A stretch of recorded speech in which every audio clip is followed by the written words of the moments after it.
ধারাবাহিক আলোচনা নাজাত প্রাপ্ত দলের আকীদা পর্ব নম্বর 68। বিষয়বস্তু তাকদীরের প্রকরণ।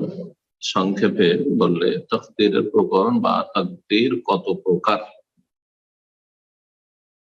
এই যে আমরা তাকদীরের স্তর নিয়ে আলোচনা করছি, দুটো স্তর নিয়ে আলোচনা হয়েছে এবং সেগুলির দলিল। প্রথম স্তর হচ্ছে তাকদীর আল্লাহ রাব্বুল আলামিনের জ্ঞান, ইলমুল্লাহ তাবারাক ওয়া তাআলা। দ্বিতীয় স্তর হচ্ছে কিতাবাতুল্লাহ সুবহানাহু ওয়া তাআলা, আল্লাহ সুবহানাহু ওয়া তাআলার লিখনী। এই যে আল্লাহ রাব্বুল আলামিনের লিখনী নিয়ে গত সপ্তাহে আলোচনা হয়েছে। তাকদীরের দ্বিতীয় স্তর, এটিকে কেন্দ্র করে বা এই স্তরের ক্ষেত্রে তাকদীরের 5টি প্রকরণ রয়েছে বা তাকদীর 5 প্রকারের। মানুষের তাকদীর 5 প্রকারের আলোচনা আজকে প্রথম অংশ হবে, আর তারপরে এই প্রতিটি যে প্রকরণ রয়েছে তার বিস্তারিত আলোচনা হবে। লেখক তাই বলছেন যে কাম ইয়াদখুলু ফি হাযিহিল মারতাবা মিনাত তাকাদির। এই যে স্তরটি নিয়ে আলোচনা হয়েছে তা হচ্ছে আল্লাহ রাব্বুল আলামিনের লিখনী। এর মধ্যে কত রকমের তাকদীর শামিল বা কত রকমের তাকদীর এর অন্তর্ভুক্ত, তার মানে তাকদীর কত প্রকারের এই স্তরের ক্ষেত্রে, মানে আল্লাহর লিখনির ক্ষেত্রে। বলছেন লেখক ইয়াদখুলু ফি যালিকা খামসাতু মিনাত তাকাদির। এই যে স্তরটি আল্লাহ রাব্বুল আলামিনের লিখনির স্তর তাকদীরের, এতে 5 রকমের তাকদীর শামিল, 5 ধরনের তাকদীর এর অন্তর্ভুক্ত। তার মানে তাকদীর 5 প্রকারের। সবগুলির সম্পর্ক রয়েছে আল্লাহর ইলমের সাথে। কুল্লুহা তারজিউ ইলাল ইলম। এই যে 5টি তাকদীর, প্রতিটি তাকদীরের সম্পর্ক রয়েছে আল্লাহ রাব্বুল আলামিনের মহাজ্ঞানের সাথে। ইলমুল্লাহিল ওয়াসি', যেই জ্ঞান, যেই ইলম মহান আল্লাহ রাব্বুল আলামিনের সমস্ত কিছুকে পরিব্যাপ্ত, সমস্ত কিছুকে পরিবেষ্টন করে রয়েছে। তো এই যে তাকদীরের প্রকরণগুলির প্রথম তাকদীর বলছেন আত-তাকদীরুল আউয়াল। প্রথম তাকদীর হচ্ছে কিতাবাতু যালিকা ক্বাবলা খালকিস সামাওয়াতি ওয়াল আরদ বি50,000 সানা। তাকদীর যে 5 প্রকারের লিখনের ক্ষেত্রে প্রথম লিখনি হচ্ছে যে আল্লাহ রাব্বুল আলামিন প্রতিটি মানুষের তাকদীর বা প্রতিটি সৃষ্টির তাকদীর বললে আরো ভালো হয়, প্রতিটি সৃষ্টির তাকদীর আসমান জমিন সৃষ্টির 50,000 বছর আগে লিখে রেখেছেন। আল্লাহর একটি লিখনি হচ্ছে যে আসমান জমিন সৃষ্টির 50,000 পূর্বেই আল্লাহ রাব্বুল আলামিন সবকিছুকে লিখে রেখেছেন, যে সবকিছু সুপরিমিত, সবকিছু সুনির্ধারিত। আর সবকিছুর সুপরিমিত হওয়া আর সুনির্ধারিত হওয়া আল্লাহর পক্ষ থেকে, এর নাম হচ্ছে তাকদীর। আর এটি হচ্ছে তাকদীরের অর্থ। কখন এটা বলছে? ইনদামা খালাকাল্লাহুল কালাম, যখন আল্লাহ রাব্বুল প্রথম কলমকে সৃষ্টি করেছিলেন, কলমকে সৃষ্টি করেছিলেন আর তারপরে কলমকে নির্দেশ দিয়েছিলেন যে উক্তুব, লিখো। কি লিখবো? সমস্ত সৃষ্টির তাকদীর লিখো, কিয়ামত পর্যন্ত যা কিছু ঘটবে। এই তাকদীরের নাম হচ্ছে, যে তাকদীরের প্রথম প্রকার, এর নাম হচ্ছে তাকদীর আযালি। ওয়া হুয়া তাকদীর আল আযালি, তাকদীর আযালি। এই আল্লাহর সৃষ্টির, বরং আল্লাহর সৃষ্টি আসমান জমিনের সৃষ্টির 50,000 বছর আগে সমস্ত সৃষ্টির শুরু থেকেই এই তাকদীর লেখা রয়েছে। তাকদীর আযালি, আযল যেটা বলা, শুরু থেকে। দ্বিতীয় তাকদীরের প্রকরণ হচ্ছে আত-তাকদীরুল উমরি। প্রতিটি মানুষের আয়ুর তাকদীর, গোটা যে একজন মানুষের আয়ু রয়েছে এর তাকদীর লেখা রয়েছে। একজন মানুষ যতদিন পৃথিবীতে থাকবে তার তাকদীর লেখা রয়েছে বা লেখা হয়েছে। সেটা কখন, এটা দুই সময় লেখা হয়েছে। একটি হচ্ছে তকদির আমরি, মানে মানুষের আয়ুর সাথে সম্পর্কিত তকদির। সেটা লেখা হয়েছে হিনা আখাদ আল মিসাক, যখন আল্লাহ রাব্বুল আলামিন আদম সন্তান থেকে চুক্তি নিয়েছিলেন, অঙ্গীকার নিয়েছিলেন যে আলাস্তু বিরাব্বিকুম, আমি কি তোমাদের প্রতিপালক না। সূরা আরাফের ৮ নম্বর ৭২ রয়েছে, যে আদম আলাইহিস সালামের পিঠ থেকে বিস্তারিত সামনে আরো আলোচনা আসবে। আল্লাহ রাব্বুল আলামিন একবার নিলেন জান্নাতীদের যতগুলি আত্মা, আর একবার নিলেন জাহান্নামীদের। এদেরকে সবকে অঙ্গীকারবদ্ধ করলেন, সবাইকে জিজ্ঞেস করেছে আল্লাহ রাব্বুল আলাস্তু বিরাব্বিকুম, আমি কি তোমাদের প্রতিপালক না, রব না। তাহলে এটা মানুষের তকদির উমরি, পুরো আয়ুর তকদির, যা লেখা হয়েছে যেই দিন আল্লাহ রাব্বুল অঙ্গীকার নিয়েছেন আদম সন্তানের আত্মা থেকে। তৃতীয় তকদির হচ্ছে, এটাও তকদির উমরি, মানুষের আয়ুর সাথে সম্পর্কিত তকদির, কিন্তু এটা লেখা হয়ে থাকে যখন প্রতিটি মানুষ মাতৃগর্ভে 120 দিন যখন পার হয়ে যায়, সেই সময় যে ভ্রূণটা থাকে, যেটা প্রথম স্তর, প্রথম 40-এ ছিল শুক্রর আকারে, দ্বিতীয় 40-এ ছিল জমাট বাঁধা রক্তের আকারে, তৃতীয় 40-এ সেটা হয়ে যায় গোস্তপিণ্ড, সেটা একটা গোস্তের টুকরোর আকার ধারণ করে। তাতে তখন 120 দিনের মাথায় ফেরেশতাকে পাঠিয়ে তার পুরো আয়ুর তকদির লেখা হয়, আয়ুর তকদির লেখা হয়, যেটা হাদিস সামনে আলোচনাতে আসছে। এখানে শুধু সংক্ষেপে 5টি প্রকরণ আমরা আগে জেনে নিই, লেখক যেভাবে লিখেছেন। তাহলে এটা হচ্ছে তকদির উমরি, কিন্তু কখন লেখা হয়? প্রতিটি মানুষ যখন মাতৃগর্ভে গর্ভধারণ করার পরে 120 দিনে যখন আত্মা সঞ্চারিত করা হয়, যখন সে গোস্তপিণ্ডে আকার দান করা হয় এবং আত্মা সঞ্চারিত করা হয়। 4 নম্বর তকদির বা চতুর্থ প্রকারের তকদির হচ্ছে আত-তাকদিরুল হাউলি, বাৎসরিক তকদির। প্রতিটি মানুষের প্রতি বছর বা প্রতিটি সৃষ্টির প্রতি বছরের তকদির লেখা হয় এবং তা মালায়েকা যারা দায়িত্বশীল তাদেরকে জানিয়ে দেওয়া হয়, এবং আল্লাহ রাব্বুল পক্ষ থেকে সেটা সুনির্ধারিত করা হয় যে এই 1 বছরে কি ঘটবে, আগামী 1 বছরে কি ঘটবে। এটা কখন হয় বলছেন? ফি লাইলাতুল কদর, এটি কদরের রাত, এটি হচ্ছে কদরের রাত, এটি হচ্ছে কোরআনে কারীমের কথা। আল্লাহ রাব্বুল আলামিন সূরা দুখানে এই কথাই বলেছেন সংক্ষেপে, হামিম ওয়াল কিতাবিল মুবিন, ইন্না আনজালনাহু ফি লাইলাতিন মুবারাকাহ, নিশ্চয় আমি কোরআনে কারীম নাযিল করেছি বরকতপূর্ণ রাতে। ইন্না কুন্না মুনজিরিন, আমি নিঃসন্দেহে সতর্ক সাবধানকারী মানব জাতিকে। ফিহা ইউফরাকু কুল্লু আমরিন হাকিম, তারপর আল্লাহ বলছেন যে এই মোবারক রাতে, যেই রাতে কোরআনে কারীম নাযিল করেছি, ইন্না আনজালনাহু ফি লাইলাতিন মুবারাকাহ, কোরআনে কারীম নাযিল করেছি, সেই রাতে প্রতিটি প্রজ্ঞাপূর্ণ হিকমতপূর্ণ কাজের চূড়ান্ত ফয়সালা করা হয়। ফিহা ইউফরাকু না ইউফসালু, চূড়ান্ত ফয়সালা করা হয়। আর সেটি হচ্ছে কোরআন নাযিলের রাত, কোরআন নাযিল। আর কোরআন নাযিল হয়েছে শুধু এই আয়াত দ্বারা প্রমাণিত নয়, এই আয়াত সূরা দুখানের, তারপরে সূরা কদর, ইন্না আনজালনাহু ফি লাইলাতিল কদরি, আরো স্পষ্ট। সেখানে তো বরকতের রাত বলা হয়েছে সূরা দুখানে, কিন্তু এখানে সূরা কদর বলা হয়েছে ইন্না আনজালনাহু ফি লাইলাতিল কদরি, কদরের রাতে আমি কোরআন নাযিল করেছি। তৃতীয় আয়াতে আল্লাহ বলছেন শাহরু রমাদান আল্লাযী উনজিলা ফীহিল কুরআন, রমজান মাসে কোরআন নাযিল হয়েছে, রমজান মাসে কোরআন নাযিল হয়েছে। তাহলে সেটা শাবান মাসে মোটেই না। এটি হচ্ছে কোরআনে কারীমের কথা, এটি হচ্ছে রাসূলুল্লাহ সাল্লাল্লাহু আলাইহি ওয়াসাল্লামের সুন্নাতের কথা, হাদিসের কথা।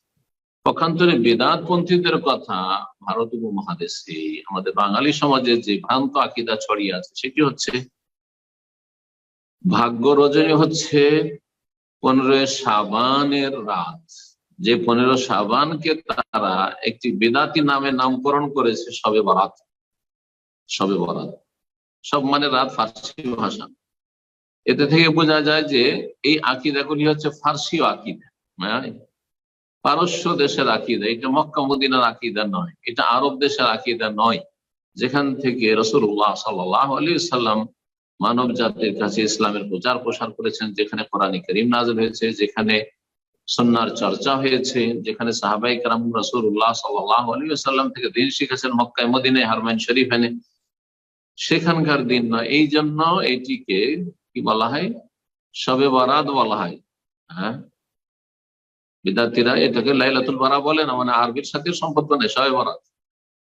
তো শবে বারাত ঠিক বোঝা যাচ্ছে যে এই আকীদা হচ্ছে ভ্রান্ত আকীদা, এই আকীদা মদিনার আকীদা নয়, এই আকীদা রাসূলুল্লাহ সাহাবায়ে কেরামের আকীদা নয়। ভাগ্য রজনী হচ্ছে শবে বারাত, এটি বিদআতপন্থীদের আকীদা, এটি হচ্ছে গুমরাহি। তাহলে এই চতুর্থ প্রকারের তাকদীর হচ্ছে বাৎসরিক তাকদীর। পঞ্চম প্রকারের তাকদীর হচ্ছে আল খামিস আত-তাকদীরুল ইয়াউমি, দৈনিক তাকদীর, প্রতিদিনের তাকদীর। প্রতিদিন আল্লাহ রাব্বুল আলামিন প্রত্যেকের জন্য যা কিছু রয়েছে, প্রত্যেক সৃষ্টির জন্য তা সুপরিমিত করেন, সুনির্ধারিত করেন। এটা তার লিখনি, তার জন্য আল্লাহর পক্ষ থেকে লিখনি। সেটা কি? ওয়াহুয়া তানফিযু কুল্লু যালিকা ইলা মাওয়াদিহি, সেটা হচ্ছে প্রতিটি কাজের বা প্রতিটি বিষয়ের বাস্তবায়ন যথাসময়ে। আমাদের প্রতিদিনে কিছু না কিছু একটা হচ্ছে, সুখ হোক আর দুঃখ হোক। হ্যাঁ, কিছু আমাদেরকে আনন্দিত করে, কিছু আমাদেরকে শোকাহত করে, কিছু আমরা পছন্দ করি, কিছু আমরা অপ্রীতিকর মনে করি, কিন্তু এগুলি প্রতিদিন ঘটে থাকে। আল্লাহ রাব্বুল আলামিন সূরা রহমান ইরশাদ করেছেন যে কুল্লা ইয়াউমিন হুয়া ফি শান ইয়াসআলু মান ফিস সামাওয়াতি ওয়াল আরদ কুল্লা ইয়াউমিন হুয়া ফি শান। প্রতিদিন আল্লাহ রাব্বুল আলামিন নিজ কাজে লেগে আছে। তো আল্লাহ রাব্বুল আলামিন প্রতিদিনের কাজ হচ্ছে এই তাকদীর ইয়াউমি, প্রতিটি সৃষ্টির তকদিরে, ভাগ্যে আজকে কি জুটবে, ভালো না মন্দ, উন্নতি না অবনতি, হ্যাঁ, ইত্যাদি, এর বাস্তবায়ন। এর জন্য আল্লাহ রাব্বুল আলামিন ফরমানের বাস্তবায়ন হয়ে থাকে। এ হচ্ছে পঞ্চম তাকদীর। তো একটি গুরুত্বপূর্ণ তাকদীরের বিষয় আলোচনা ছিল যে তাকদীর লিখনির ক্ষেত্রে 5 প্রকারের, যার সাথে আল্লাহ রাব্বুল আলামিনের ইলমের সম্পর্ক রয়েছে, যেটি হচ্ছে তাকদীরের প্রথম স্তর। এখন এই যে 5টির মধ্যে প্রথমটির আলোচনা আজকে করব, তা হচ্ছে তাকদীর আজালি, আজলে, অর্থাৎ শুরুতেই যে তাকদীর আল্লাহ রাব্বুল লিখে রেখেছেন, সেই তাকদীরের দলিল কি? বলছেন মা দলিলু তাকদীর আজালি, তাকদীর আজালির দলিল কি? বলছেন যে কাল আল্লাহ তাআলা, মহান আল্লাহ ইরশাদ করেছেন মা আসাবা মিন মুসিবাতিন ফিল আরদি ওয়ালা ফি আনফুসিকুম ইল্লা ফি কিতাবিন মিন ক্বাবলি আন নাবরাহা। যে কোনো মুসিবত আপতিত হোক না কেন, ফিল আরদে পৃথিবীতে, ওয়ালা ফি আনফুসিকুম অথবা তোমাদের জীবনের ক্ষেত্রে, তোমাদের জীবনে, ইল্লা ফি কিতাব, সবকিছু পৃথিবীতে যে কোনো জায়গায় ঘটুক না কেন কোনো বিপদ আপদ, অথবা তোমাদের জানের ক্ষেত্রে হোক, প্রাণের ক্ষেত্রে হোক, জীবনের ক্ষেত্রে হোক, এই সমস্ত কিছু ইল্লা ফি কিতাব, আল্লাহর লিখনিত রয়েছে। মিন ক্বাবলি আন নাবরাহা, আল্লাহ বলছেন আমি তা সৃষ্টি করার আগে, সৃষ্টি করার পূর্ব থেকে তা লেখা রয়েছে। সমস্ত সৃষ্টির আগে থেকে তা লেখা রয়েছে। সূরা হাদীদ আয়াত নম্বর 22। তাহলে এই আয়াত দ্বারা স্পষ্ট হয়ে গেল যে যা কিছু পৃথিবীতে রয়েছে সৃষ্টি আল্লাহ, সবকিছুর তাকদীর বা ভাগ্য লেখা রয়েছে তা সৃষ্টি হওয়ার পূর্ব থেকেই, যার বিশদ আলোচনা হাদিসে এসেছে। সহিহ হাদিস রয়েছে এই মর্মে, নবী করিম সাল্লাল্লাহু আলাইহি সাল্লাম বলেন কাতাবাল্লাহু মাকাদিরাল খালায়েক, সমস্ত সৃষ্টি জগতের তাকদীর আল্লাহ লিখেছে। তাহলে বোঝা গেল যে শুধু মানুষের তাকদীর না। আমাদের অনেকে মনে করে যে আমাদেরই শুধু তাকদীর আছে, গরু ছাগলের তাকদীর নাই, হ্যাঁ, কীট পতঙ্গ পশু পাখির তাকদীর নাই, সে সবেরও তাকদীর রয়েছে, গাছপালার তাকদীর নাই, হ্যাঁ, আসমান জমিনের তাকদীর নেই, সবকিছু তাকদীর আছে, সবকিছু সুপরিমিত। একদিন আসমান জমিনের সৃষ্টি হয়েছে, আর আসমান জমিনে যা কিছু আছে, যাতে যাতে আবর্তন বিবর্তন ঘটছে, কখনো সূর্যগ্রহণ, কখনো চন্দ্রগ্রহণ, সব তাকদীর। এগুলো তাকদীর আল্লাহর পক্ষে সুপরিমিত আছে, তার বাইরে কিছু হয় না। অর্থাৎ আল্লাহর ইলমে অলরেডি সবকিছু রয়েছে, এবং আল্লাহর লিখনিতে সবকিছু রয়েছে। কাতাব আল্লাহ মাকাদির আল খালাক, সমস্ত সৃষ্টি জগতের তকদির আল্লাহ লিখেছেন। কাবলা ইয়াখলুকাস সামাওয়াতি ওয়াল আরদ, আসমান এবং জমিন সৃষ্টির পূর্বে, কতদিন পূর্বে? বিখামসিন আলফা, 50,000 পূর্বে। আসমান জমিন সৃষ্টির 50,000 পূর্বে আল্লাহ রাব্বুল আলামিন সমস্ত সৃষ্টি জগতের তকদির লিখে রেখেছেন। তারপরে বলেছেন ওয়াকানা আরশুহু আলাল মা, তখন আল্লাহ রাব্বুল আলামিনের আরশ ছিল পানির উপর। আসমান জমিনের সৃষ্টির পূর্বে তাহলে আরশ কোথায় ছিল? আরশ পানির উপর ছিল। তার মানে পানি তার আগে থেকে সৃষ্টি ছিল। এই হাদিস আব্দুল্লাহ বিন ওমর রাদিয়াল্লাহু আনহু, আব্দুল্লাহ বিন আমর থেকে বর্ণিত, সহিহ মুসলিমে রয়েছে এবং তিরমিজিতে রয়েছে, আর হাদিস সহিহ। জি, দ্বিতীয় হাদিস, রাসূলুল্লাহ বলছে ইন্না আউওয়ালা মা খালাকাল্লাহুল কলম, সর্বপ্রথম আল্লাহ রাব্বুল আলামিন কলম সৃষ্টি করেন। ফাকালা লাহু, তারপরে কলমকে বলেন উকতুব, লিখো। ফাকালা, তখন কলম বলে রব্বি ওয়া মাযা আকতুব, হে আমার প্রতিপালক কি লিখবো? কলম জিজ্ঞাসা করে যে কি লিখবো? কালা, তখন আল্লাহ বলেন উকতুব মাকাদির কুল্লি শাই হাত্তা তাকুমাস সাআহ, কিয়ামত পর্যন্ত, কিয়ামত সংগঠিত হওয়া পর্যন্ত সমস্ত সৃষ্টির তকদির লিখো। কুল্লা শাই, আল্লাহ ছাড়া পৃথিবীতে যা কিছু আছে তা হচ্ছে সেই বস্তু, সেই মানে বস্তু, জিনিস। তো সমস্ত কিছুর তাকদীর লিখো, কিয়ামত পর্যন্ত যা কিছু ঘটবে হবে। এই হাদিস উবাদা বিন সামিত রাদিয়াল্লাহু তাআলা থেকে বর্ণিত, তিরমিজিতে রয়েছে এবং আবু দাউদে রয়েছে, মুসনাদে আহমদে রয়েছে। আর এই হাদিস নিয়ে অনেক, এর সনদ নিয়ে আলাপ আলোচনা মুহাদ্দিসিনদের রয়েছে। তার সার কথা হচ্ছে যে হাদিসটি সমস্ত সূত্র মিলে হাসান। হাদিসের কিছু কিছু সনদ দুর্বল রয়েছে, তো টোটাল সবগুলি সূত্র সনদ মিলিয়ে হাদিসটি হাসান। আল্লামা আলবানী রাহিমাহুল্লাহ হাদিসটিকে সহিহ বলেছেন সিলসিলা সহিহা প্রথম খণ্ড 207 পৃষ্ঠায়। তাহলে এই দুটো হাদিস হয়ে গেল।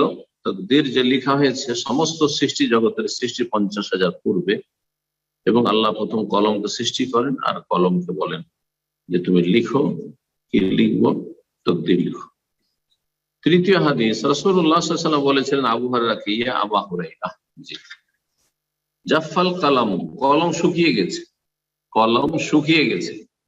বেমা হুয়া কায়েম, যা কিছু ঘটবে সে সম্পর্কে, যা কিছু পৃথিবীতে ঘটবে আগামীতে কিয়ামত পর্যন্ত, এই সম্পর্কে সবকিছু লিখে কলম শুকিয়ে গেছে, মানে কলমের কালি শুকিয়ে গেছে, আর লেখা হবে, আর লেখা হবে না।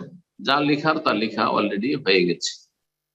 এই হাদিস এই ভাষায়, এই শব্দে জাফাল কালাম বেমা হুয়া কায়েন, এটি মুসনাদ আহমদের হাদিস এবং হাদিস সহিহ।